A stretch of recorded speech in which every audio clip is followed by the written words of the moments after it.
મિત્રો, આપણે વરસાદની ઋતુમાં મોન્સૂન સિઝનમાં આપણે વૃક્ષારોપણ તો કરીએ જ છીએ, પણ સાથે સાથે આપણે વરસાદનું જે પાણી છે એનો પણ આપણે સંગ્રહ કેવી રીતે કરી શકીએ. How we can save water. ગઈકાલે આપણે ગ્રો ટ્રીઝ વિશે જોયું, આજે આપણે સેવ વોટર. એટલે અહીંયા તમે અગાસી ઉપર ટેરેસ પર તમે જોઈ શકો છો, આ પાઇપ છે અને એ પાઇપ જે છે એ વરસાદનું જે પાણી છે એને અહીંયા નીચે અંડરગ્રાઉન્ડ સીધું આપણે બોરવેલમાં એને લઈ જઈએ છીએ. અહીંયા બોરવેલની અંદર આ જે પાઇપ છે એની અંદર આ પાણી જાય છે, વરસાદનું પાણી.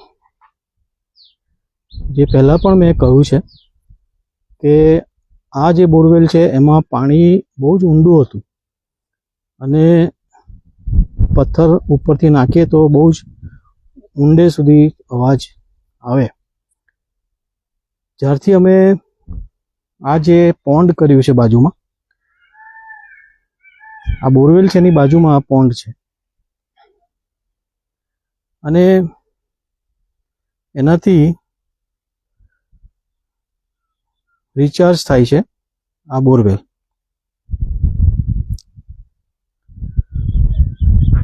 એટલે કે જે અંડરગ્રાઉન્ડ વોટર છે એ વરસાદની ઋતુમાં કે જ્યારે પણ પાણી લઈએ તો અહીંયા જે પોન્ડના લીધે એ આ બોરવેલ છે, ટ્યુબવેલ છે, એનું એ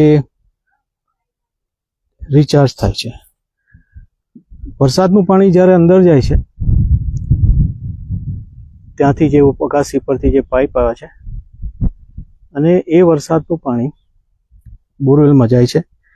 એટલે બે રીતે અત્યારે આ બોરવેલની અંદર તમે ઉપરથી પાણી જોઈ શકો, એટલું બધું પાણી ઉપર આવ્યું છે. બીજું, અહીંયા જે વોટર હતું પાણી એને મેં ટેસ્ટ કરાવ્યો હતો Gujarat state fertiliser GSFC corporation, એમાં જે લેબોરેટરી છે એમાં મેં ટેસ્ટ કરાવ્યો હતો. તે વખતે I am just talking about some years back 2014, જ્યારથી મેં શરૂ કર્યું ફાર્મિંગનું, તો એ વખતે 2500-2500 જેટલું એનું TDS આવતું. આમાં બહુ ક્ષાર હતો અને જ્યારે અમે આ વરસાદનું પાણી લેવાનું શરૂઆત કરી પછીથી એ જે લેવલ છે એકવાર 500 સુધી જતું રહ્યું અને 500 અત્યારે 900 જેટલું છે. પણ એ તમે ખેતરમાં એ પાણી લઈ શકો. એટલે બહુ જ ક્ષારવાળું પાણી જે છે એ જમીન માટે, ખેતી માટે નુકસાનકારક છે. તો આ રીતે પાણીની જે ગુણવત્તા છે એ પણ સુધરે છે અને પાણીની જે ઉપલબ્ધતા છે એટલે પાણીની જે સુલભતા છે એ પણ વધે છે.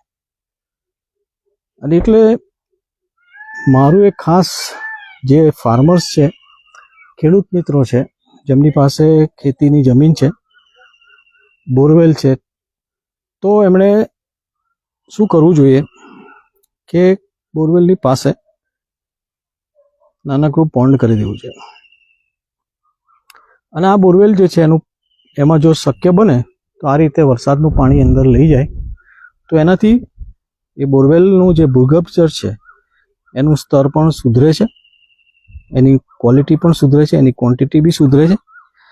અને આ રીતના આપણે સૃષ્ટિમાં પાણી જે છે એનો બચાવ કરી શકીએ છીએ, પાણીની ગુણવત્તા સુધારી શકીએ છીએ, પાણીનો સંગ્રહ કરી શકીએ છીએ.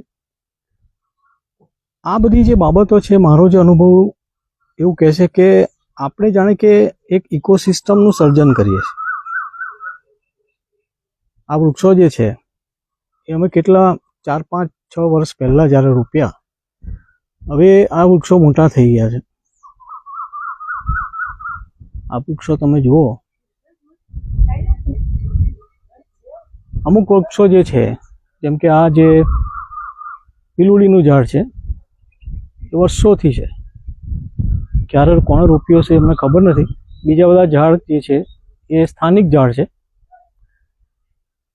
અમુક ઝાડ આપણે રોપીએ છીએ અને એનાથી શું થાય છે કે સૃષ્ટિ જે છે, પ્રકૃતિ છે, એમાં એની ઇકોસિસ્ટમ છે એ ડેવલપ થાય છે.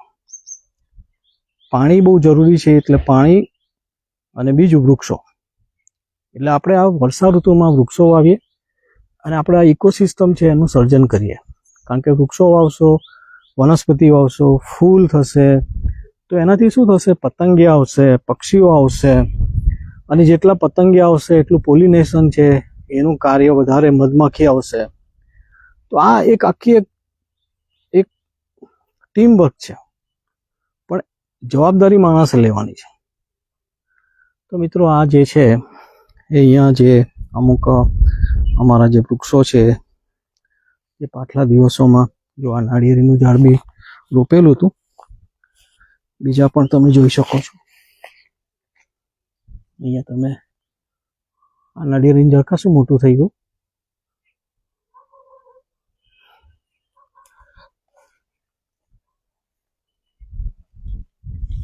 આ જે છે જાંબુનું ઝાડ છે, કેટલું નાનું હતું, મોટું થઈ ગયું છે. આ બી જાંબુનું ઝાડ મોટું થઈ ગયું છે. આ જે છે સપ્તપર્ણીનું, એ સેન્ટનરી મેથોડિસ્ટ ચર્ચમાં જ્યારે અમે ક્રિએશન સન્ડે ત્યારે જેઓના અર્પણ ક્રિશ્ચિયન હતા, એમના સમયમાં આ એક ઝાડ મને મળેલું, આપેલું ગિફ્ટમાં, એ રોપેલું છે. આ જે છે જામફળના ઝાડ છે. અને મિત્રો, આ રીતે વૃક્ષો જે છે આ પપ્પાના સમયમાં એમણે રોપ્યો હશે. કણજી ને પીલુડીના બધા ઝાડ છે.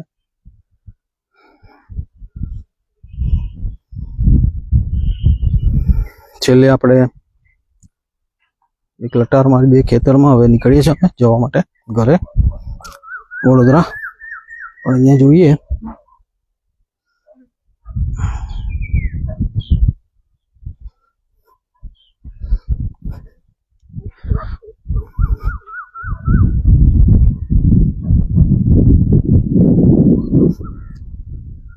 ગયા વર્ષે આ દિવસોમાં પુષ્કળ વરસાદ પડેલો અને ત્યારે આ બધું પાણીની અંદર હતું.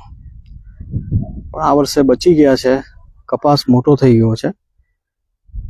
હવે આશા રાખીએ કે હવે પછી વરસાદ આ રીતે જ પ્રમાણસર પડતો રહે, ખેતી લાયક. કેટલું સરસ અહીંયા કપાસ જોઈ શકાય છે. એટલે ખેડૂતને આનંદ થાય જોઈને, ત્યારે એની મહેનત રંગ લાવે. તો મિત્રો, આ હતું અમારું જે પોન્ડ અને જે વૃક્ષો રોપેલા છે, એનાથી ઇકોસિસ્ટમ કેટલી સુંદર લાગે છે.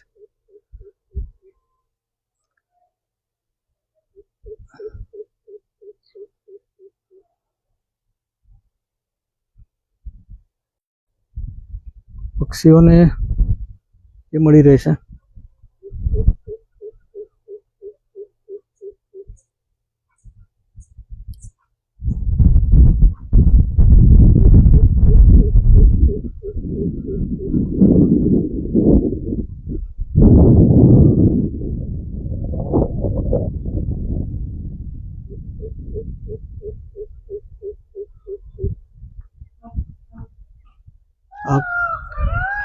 કોકડીઓ, કુંભાર ને મોર ને વિવિધ